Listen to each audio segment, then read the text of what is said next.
must have been about 40 years ago, that a representative of the Jewish agency came down to Or Sameach. We just had the old building. And he was a dropout from the Shari Chesed Yerushalayim community that had become a leftist. And he was interviewing students why they came to Or Sameach. I was sitting there with Reb Mendel Zatzal, and he asked the first boy, he said, "Tell you the truth, I studied in Stanford," which was then, probably still today, rated comparable to Harvard academically, and the academic level in Or Sameach was at least equally challenging. And more accessibility to the people who are teaching. Second fellow said that he never saw such a giving community. He came from Buffalo Grove, affluent suburb of Chicago, and people were very, very comfortable, spacious homes. He rarely saw people have guests.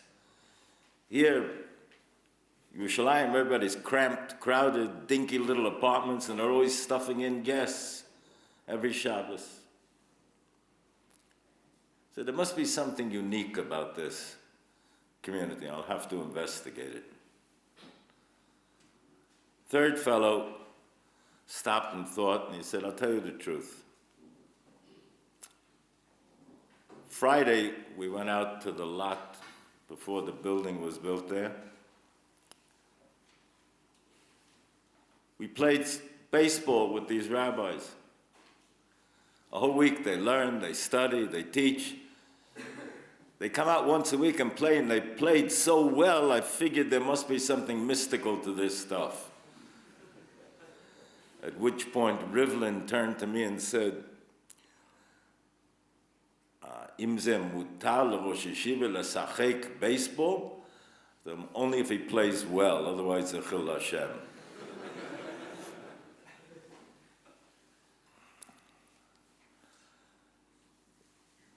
Very interesting, there's a machlekes in Chazal about the tshuva of the Anshe Nineveh. One man, the Yama says, only what was open, what was visible, the kappa yadehem, did they return. Another man, the Yama says, afilu morish shebabira. They took a beam that had been built into a structure and tore it down the structure in order to return that beam. So it seems opposite opinions. One might say, though, there is another Chazal, a Medrash, that teaches that the tshuva of the Anshe Nineveh did not hold. They were chayzel asuram. We know that there's a takonis hashovim, that if a Ganav stole and built a beam into a structure, then he doesn't return the beam per se any longer. He's paid it. He gives the monetary value. Takonis hashovin. Not only that, but if somebody says, "Yeah, that's for somebody who's not as sincere as me. I'm comfortable in tearing down the structure." No, it's a mistake. You're going to put somebody else in a bad light.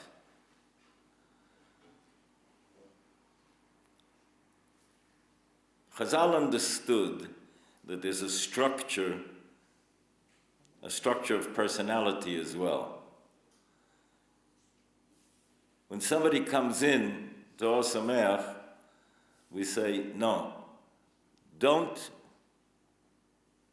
tear down the structure, be paid it. Take those keiches and let's redirect them. I might say both man diomim agree that it wouldn't hold. One because of thoughtlessness and one because of dishonesty.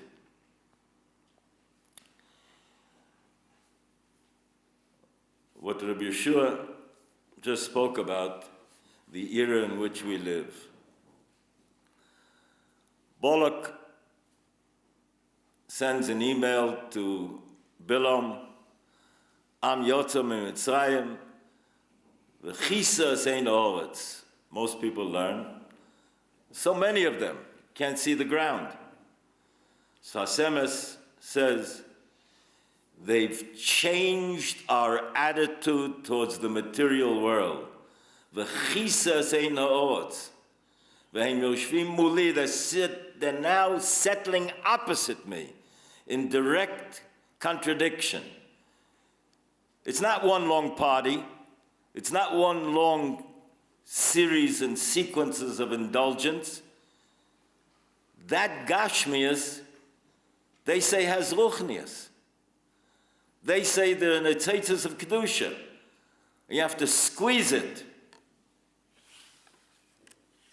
I often think of, there was a story they used to tell about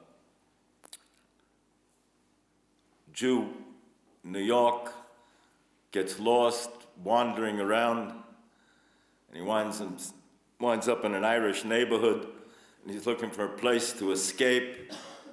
Blisteringly hot August day, walks into a tavern, sits down at the end of the bar, and orders a cold glass of beer.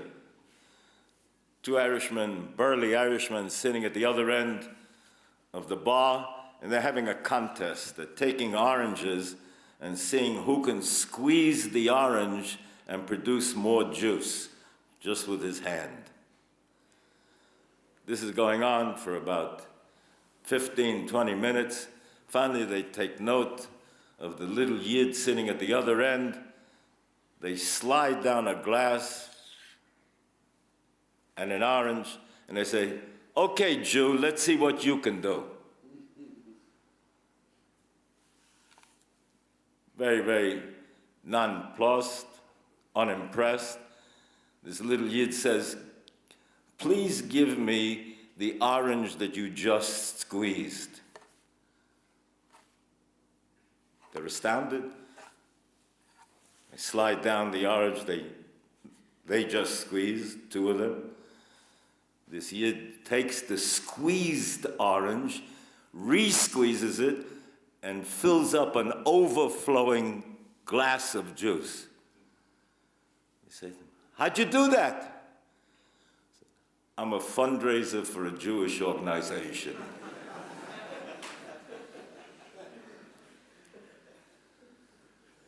Okay, let's take that paradigm, and the Jew says, all of the Gashmias of the world, if you squeeze it correctly, you know the code, the methodology, you're accessing Gashmias that leads to Ruchnias.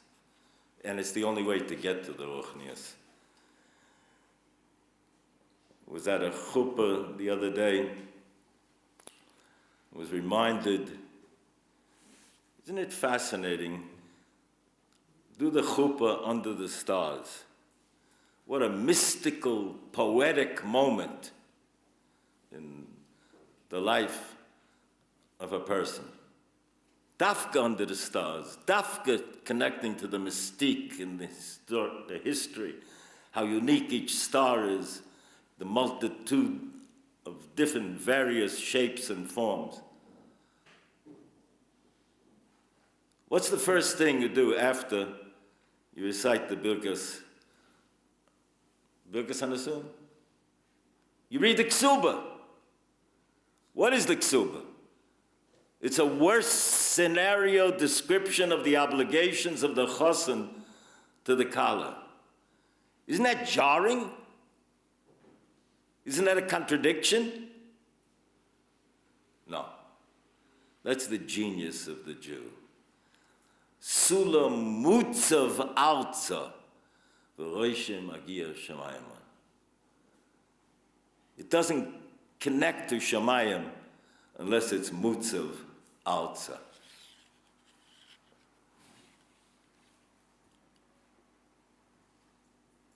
famous Medrash deals with the question of why Moshe Rabbeinu heard from the Rebbeinu Shalom that Yidden had made an egel. He waits till he comes down and sees for himself and then breaks the luchos. Medrash says it's in order that if a dayan can see for himself, he should, in fact, wait to see. No credibility gap, he heard from the Rebbeinu Shalom. But the Medrash says it's to be instructive, to teach us. Medrash also says there was a pitzui. There was a compensation here.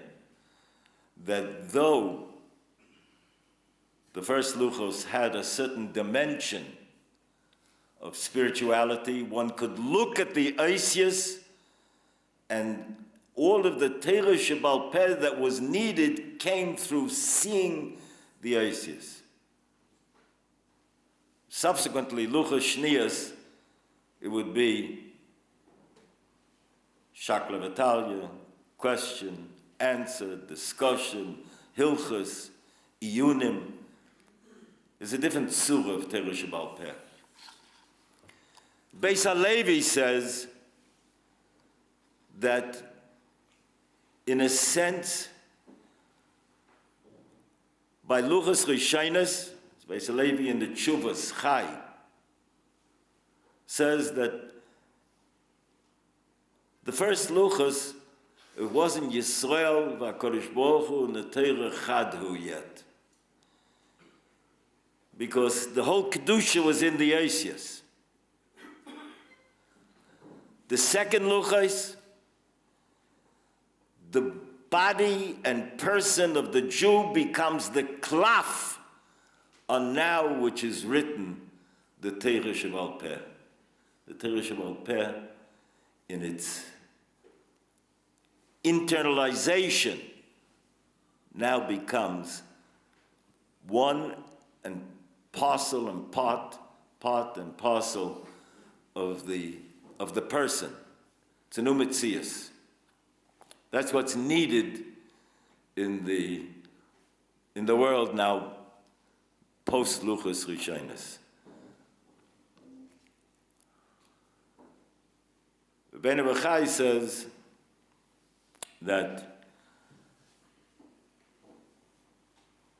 there was a nes from Avram till Moshe Rabbeinu that though the Torah was transmitted Bal Peh, there was no klaf yet, it was authentic and emes as if it had been written b'ksav.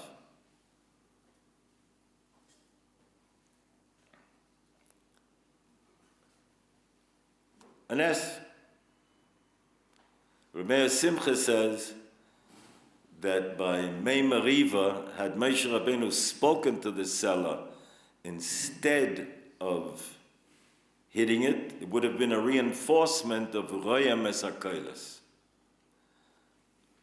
Everybody would witness what the sounds impacted, the nest that was achieved. Implied is that that's a nest that has to be malava Klal Yisrael in history. One possibility is the Ramban, Pentishkoch. Every time we learn, we have to simulate what was the moment at Sinai. The Kailas, the Broken, but that would also include Royam as a Kailas. Fast forward, we come to Rabbi Eis Lasis Lashem, Afer Teresecha, and Teresh Shabal Peh is committed to writing. Then Ravina Ravashi.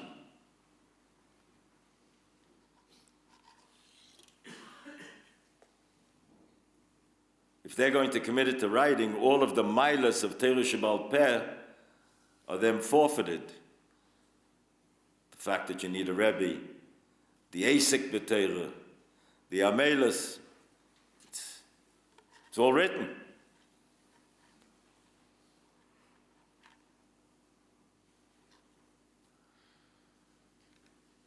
Now there has to be a converseness, that though it's written, it remains Re'em es HaKeilos, it remains a Torah Sheba'al Peh. And that's why you see from the Rambam, see from Chazal itself, that there couldn't be an extra word. Everything had to be Baruch HaKodesh, exactly calibrated so that we could be Medayik. And perhaps with that we can get a handle on something.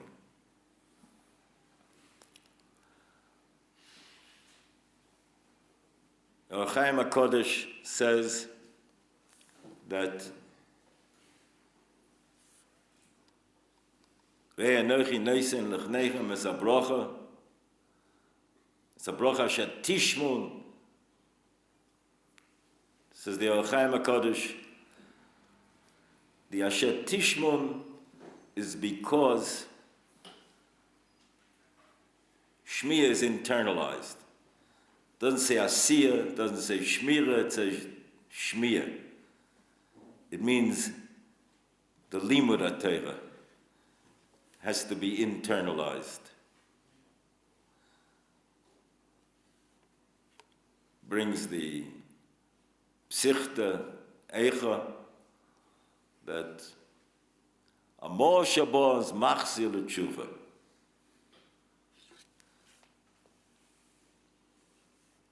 Of course, that needs a qualification. We know elsewhere from Chazal that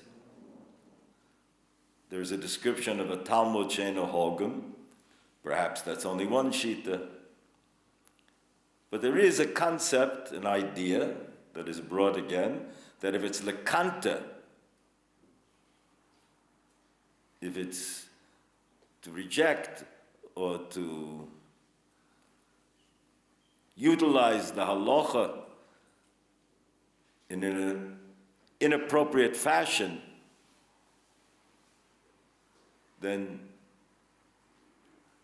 that's not in the category of stam, an amaoretz, or even somebody who's acting with rishus, but in his Torah per se, the Mor Shabo can be machzir l'mutav. But neshelet hashela, if it's the Lashon of Chazal is exact. You're talking about or, the Mor Shabo is machzir l'mutav, and the Chaim HaKodesh himself brings this for Torah Sheba'al Peh. But you're talking about light. You're not talking about sound. That ness of Re'em es HaKeilos.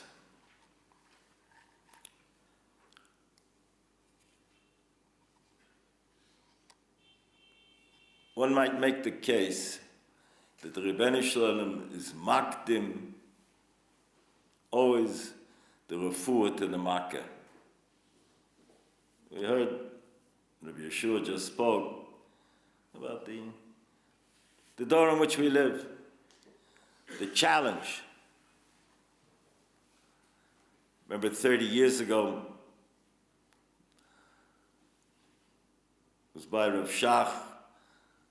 My daughter had become a kala with Bacha from Ponevezh, and Rav Shach had been very involved in the shidduch. We were drinking a l'chaim, and he was saying, what's different about our door 30 years ago than the matzav was in Lita. Lita, they were chidim that learned for an extended period of time. Rav Shach said, because the tumah is chogeges berachov. The lack of any norms, any kind of restrictions. That was 30 years ago. What would he say today? And so perhaps we might say that the Rebbeinu Shalom is makdim the refuah to the market. That post Chsimas HaTalmud, post the redaction of the Talmud or Rino Rashi, we have now Torah Sheba'al Peh B'Ksav, We're royem es hakoiles. Because we live in a door where we needed to see the all of the Oisius, the Moshebo Machzir Lemut of the all in the Oisius of Torah Shebal Peh. It had to be visualized for our door as a preventative and as a tikkun for a door of Pritzes, Tumah, that is Chogeg in the Rechov.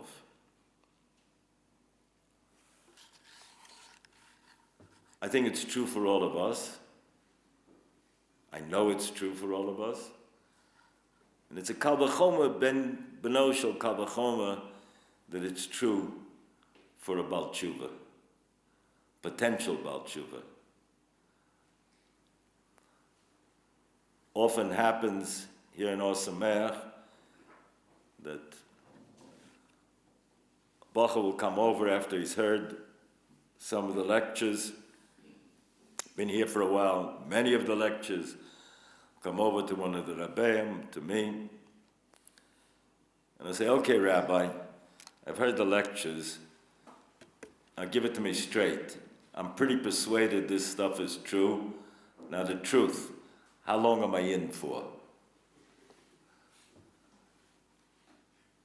Tell him, the ideal day to leave Or Sameach would be if that day you were crossing the ocean in a ship and you got hit by lightning and you got marooned on a desert island with a Gemara, a Vilna Shas, if you wouldn't be bored, that's the day to leave.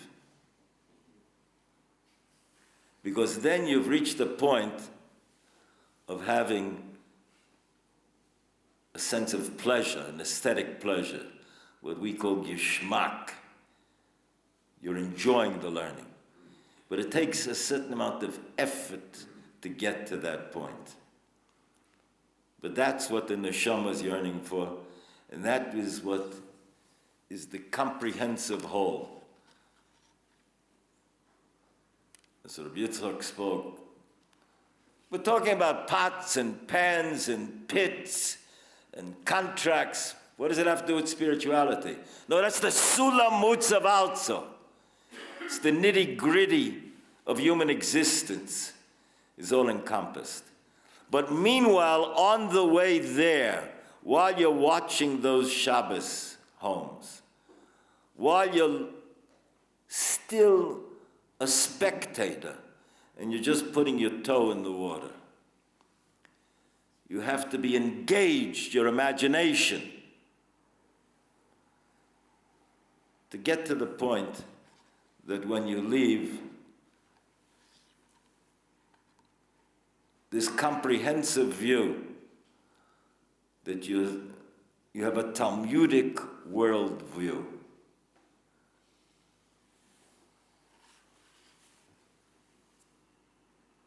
Meshech Chochmah says in Va'era that Am Yisrael were freed of the obligation of earning a livelihood in the Midbar so that they could be devoted to learning, immersed in learning, and they were a sophisticated, literate community.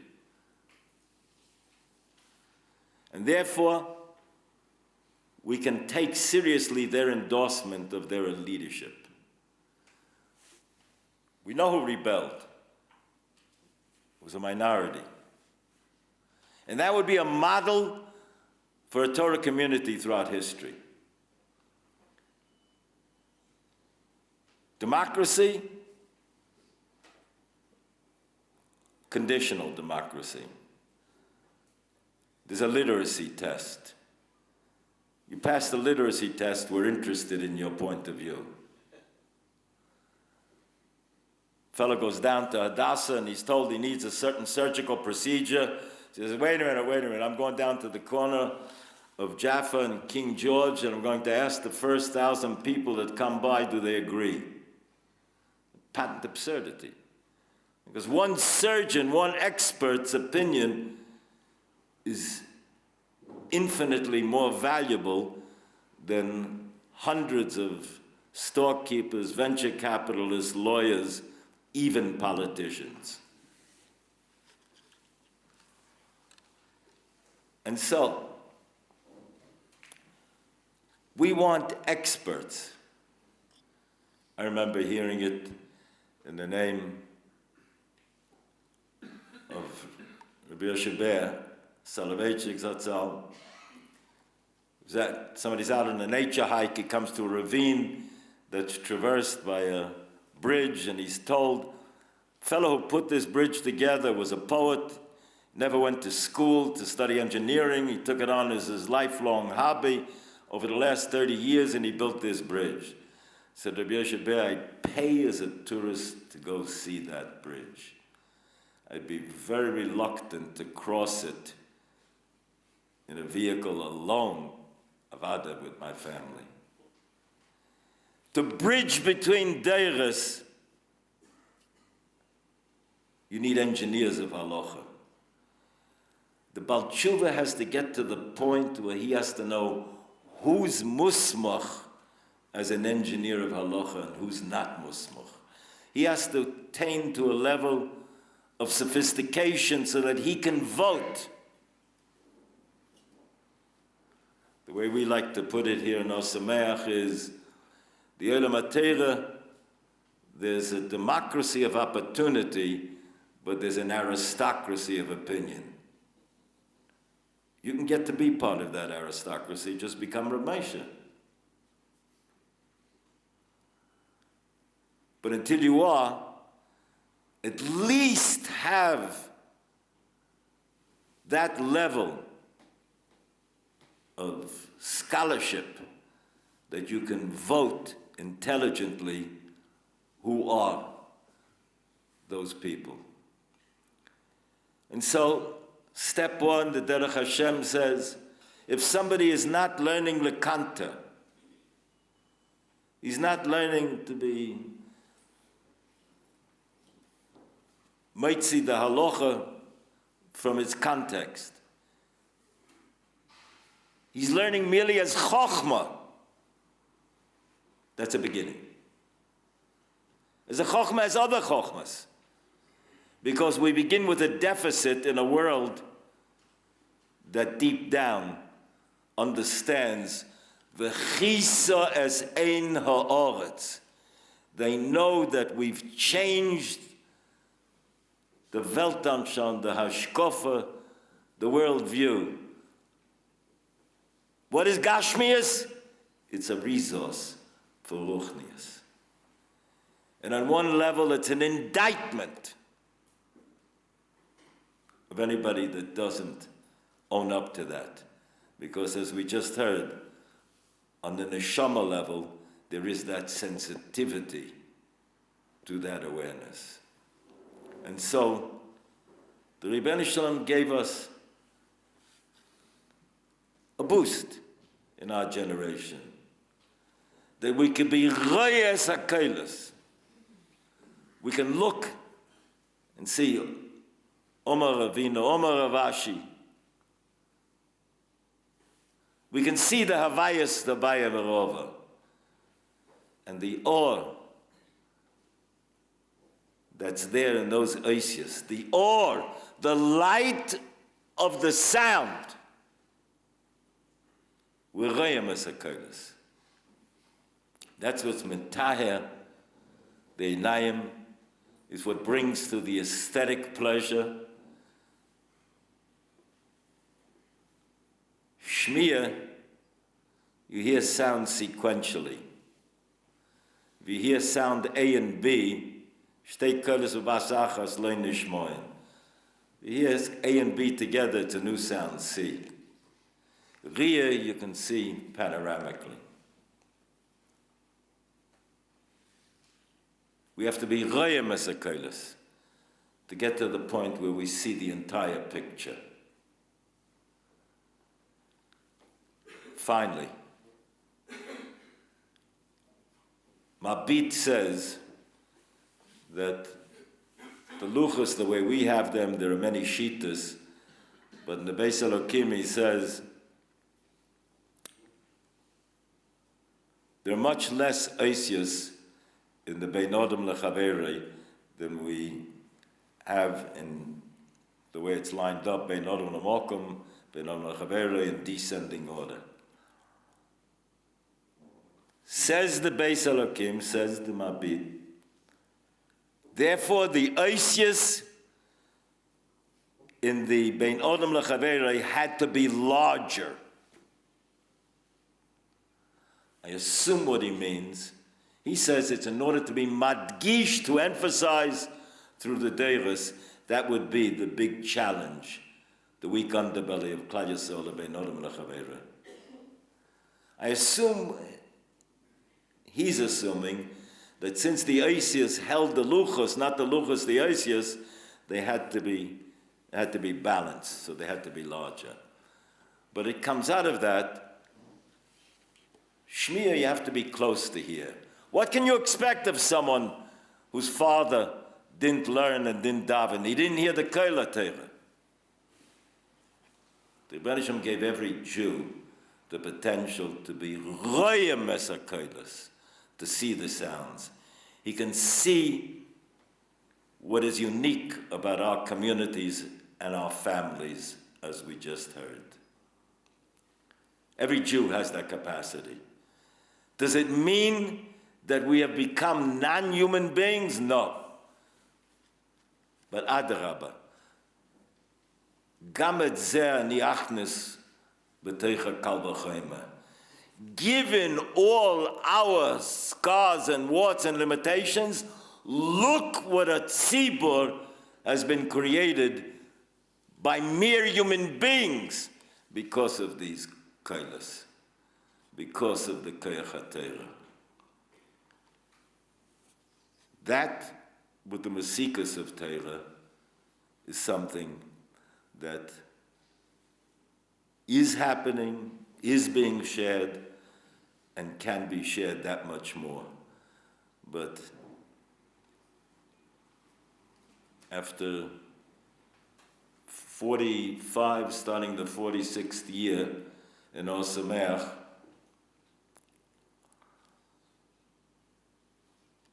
we remain more convinced that it's Royem Esakailas, that is the Koyach of Torah Shebal Peh, learned and lived, that makes the difference of the quality and the longevity of the tshuva. The Rebbe Shem should give us all the koyach to do what we can do.